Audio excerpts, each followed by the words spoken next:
네, 안녕하십니까. 송드러나 채널입니다. 예, 오늘은 비행 경로의 설정에 대해서 알아보도록 하겠습니다. 자, 안전하고 효율적인 비행, 촬영을 위한 비행 경로의 설정이 중요한 것이죠. 자, 이렇게 촬영 목적과 방법에 따르는 비행 경로를 설정을 해야 합니다. 첫 번째, 예, 일반적으로 우리가 가장 많이 사용하는 것이죠. 경치의 관람. 그냥 관람입니다. 그냥 단순한 관람이니까 이렇게 비행을 할 수가 있겠죠. 쭉 가서 이리저리 돌아다니고 이리저리 나선형으로 이렇게 다니면서 돌아오는 것입니다.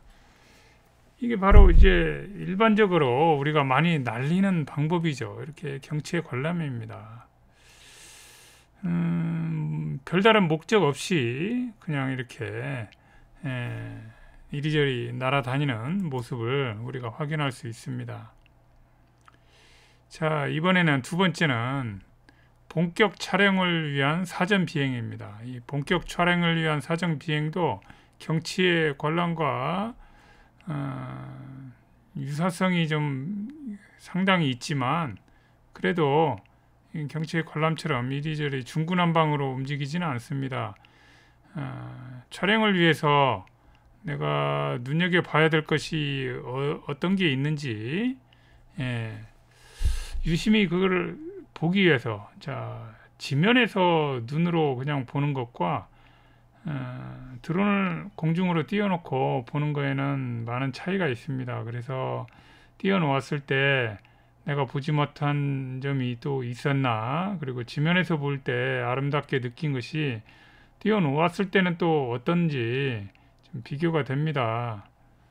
그리고 또 필터를 달리 이렇게 바꾸어서 했을 경우는 또 어떤지 위에 한번 띄워 볼 수도 있고요. 그래서 본격 촬영을 위한 사전 비행은 아무래도 비행 계획을 세워 놓습니다. 그러니까 드론이 여기서 출발해서 목표 지점 이렇게 있으면 여기에서 어떻게 움직일 것인지 어떻게 움직일 것인지에 대해서 계획을 그래도 어느 정도 세워 놓아야 됩니다. 계획을 어느 정도 세워 놓은 다음에 그 경로를 따라서 움직이게 되죠. 한번 확인해 보겠습니다. 자, 목표점에 가서 한번 돈 다음에 이리저리 지그재그로 지그재그로 움직인 다음에 복귀하고 있죠. 자, 이렇게 비행 경로를 미리 설정해 놓아야 됩니다. 비행 경로를 설정해 놓지 않고 그냥 이렇게 움직이게 되면 내가 저것을 보았는지 안 보았는지도 나중에는 생각이 안 나고 그리고 그 어떤 포인트에서 내가 촬영을 해야 되겠다 하는 마음도 잘 먹을 수가 없어요. 그래서 본격 촬영을 위한 사전 비행은 경로를 좀 정해놓고 그 중에서 괜찮은 경로를 지점을 또 미리 그 선정해 놓은 다음에 이제 본격적으로 동영상을 촬영하거나 또는 스틸 사진을 촬영하게 되겠습니다. 자, 그래서 이제 그 본격적인 촬영을 위한 사전 비행을 마쳤으면 다음으로 이제 본 촬영에 들어가야 되겠죠. 그래서 배터리는 상당한 여분의 배터리가 필요합니다. 배터리 최소 7개 정도, 그러니까 인스파이어 2 같은 경우에는 2개의 배터리를 한 조로 사용하는데 그렇다면 7조가 필요하죠. 14개의 배터리 정도는 필요하고 배터리 하나를 사용하게 되면 7개 정도는 있어야 사전 비행 3개 정도, 3조 정도 사용하고 본격 촬영에 4개 정도 사용할 수 있습니다. 중간에 그 중간에 배터리를 충전할 수 있는 장치가 있다면 물론 더 적을 수도 있겠고요. 그렇지만 중간에 배터리를 충전할 수 있는 장치가 있다고 하더라도 7개 배터리 정도는 있어야 끊김없이 촬영할 수 있습니다. 그런데 7개 배터리를 다 소진할 정도로 촬영을 하게 되면 사람이 좀 많이 피곤합니다. 피로도가 쌓입니다. 그래서 7개 이상 하지 않는 거를 연속적으로 할 때는 그 이상 하지 않는 거를 권장합니다. 자, 다음으로 단순 부감 촬영. 단순 부감 촬영은 공중에 띄워놓고 단순 촬영을 하는 것이죠. 자, 한번 보겠습니다. 단순 부감 촬영을 한다면 그 위에 가서 이렇게 강을 따라서 다시 한번 보겠습니다. 강을 따라서 우리가 단순 부감 촬영을 한다면 이렇게 가서 강물을 따라서 비행을 한 뒤에 돌아오면 되겠습니다. 그리고 단순 부감 촬영이기 때문에 이리저리 다닐 필요가 없습니다. 내가 무엇을 촬영하겠다 하면은 그 경로를 정확히 선정해서 그 경로에 따라서 비행을 해야 되겠습니다. 자, 이번에는 관심지역 집중 촬영. 관심지역 집중 촬영할 때는 그 관심지역을 이를테면 이렇게 다리를 선정했어요. 그러면 다리 지역을 계속적으로 집중적으로 촬영을 하고 돌아와야 되겠습니다. 다리 지역이 이렇게 관심 지역이라면 다리만을 집중적으로 이렇게 촬영한 다음에 돌아와야 되겠죠. 그리고 다리를 지금 집중적으로 촬영하는 걸 했었는데, 자, 다리를 이렇게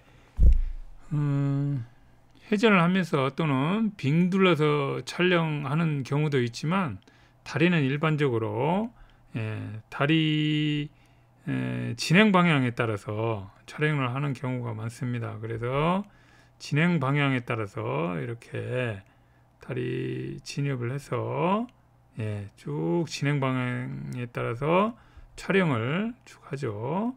진행 방향에 따라서 이렇게 촬영을 쭉 하고 그대로 돌아오는 것입니다. 그래서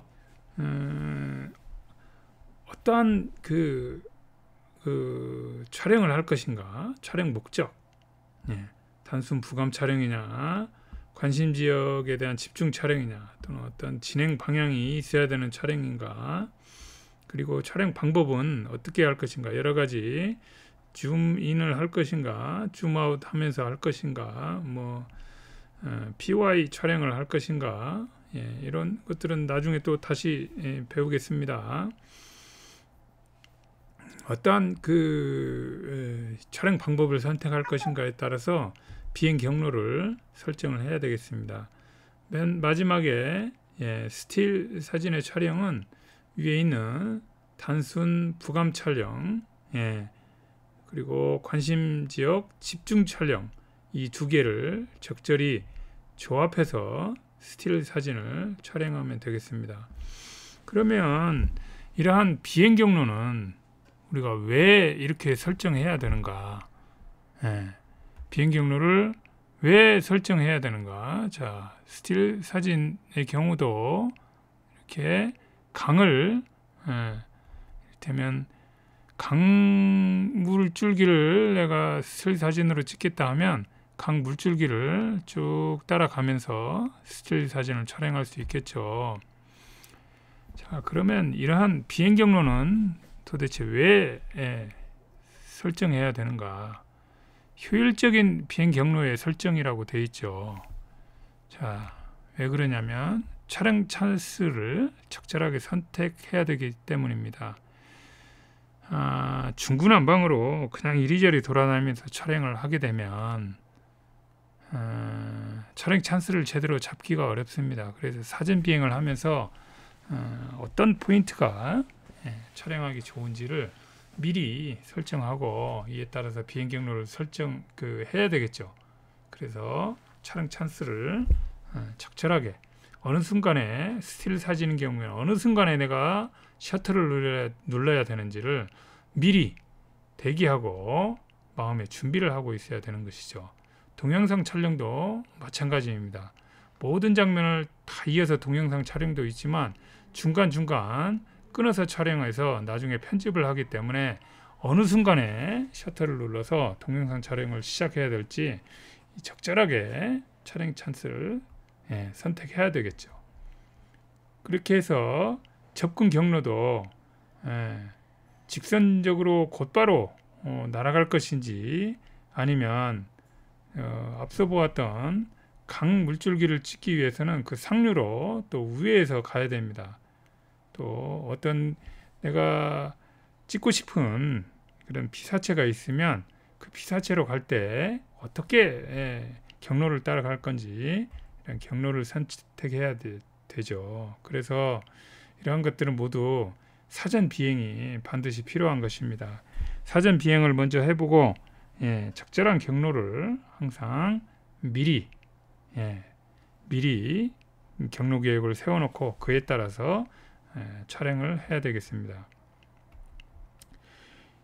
자, 그래서 이러한 것들이 도대체 왜 필요하느냐 보면 아래에 나와 있죠. 배터리, 비행시간.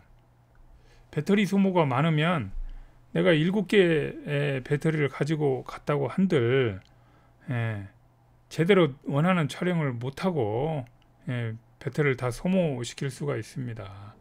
배터리 비행시간에 매우 밀접한 관계가 있죠. 그리고 또 시간도 비행시간도 역시 마찬가지 내가 가지고 있는 시간이 있습니다. 자, 한낮에 광량이 좋을 때 2시에서 4시 사이에 찍어야 되는데 그 시간을 다 놓쳐버릴 수가 있는 것이죠. 그렇기 때문에 항상 비행 경로 미리 가서 한번 쭉 사전 비행을 해보고 비행 경로를 설정을 한 뒤에 찍어야 되는 것입니다. 그리고 드론 조작에 있어서 능숙하고 부드럽게 조작해야 되는 것이죠. 이 능숙하고 부드러운 드론 조작은 많은 비행 훈련을 필요로 합니다. 드론 비행수를 열심히 연습해서 아주 부드럽게 드론 조작을 할 수 있어야 되는 것이죠. 똑같이 드론 그 운용 시간을 가지고 사진을 찍고 촬영을 하고 있는데 어떤 사람은 20분 넘게 촬영을 하는데 비해서 나는 드론만 만지면 20분도 안 되고 10분 조금만 넘으면 자꾸 삑삑거려요. 자, 이거는 바로 부드러운 조작을 하지 않기 때문인 것이죠. 처음에 이륙할 때도 부드럽게 이륙을 해서 원하는 고도까지 올라가면 되는데 자, 우리가 자동차 운전을 할 때도 악셀에다를 푹 밟아가지고 스타트하고 갑자기 또 브레이크를 확 밟아서 서버리고 이러면 연료가 많이 먹잖아요. 많이 소모되듯이 드론도 마찬가지입니다. 스로틀 조작, 각종 엘리베이터와 에일러론 조작에 있어서 급격한 기동을 피해야 되는 것이죠.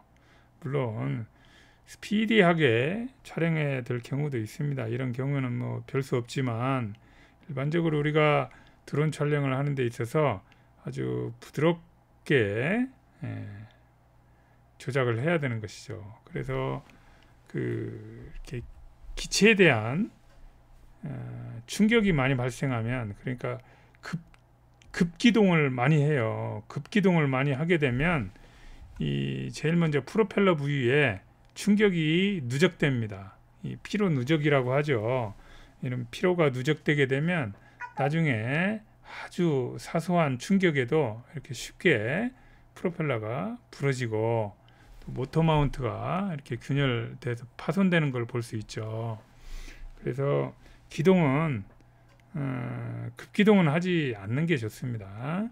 예, 기체에 대한 충격을 최소한도로 줄여야 하고, 그래야 내 소중한 기체를 오랫동안 잘 사용할 수 있기 때문입니다. 자, 이번 시간에는 이와 같이 비행 경로의 설정에 대해서 알아보았습니다.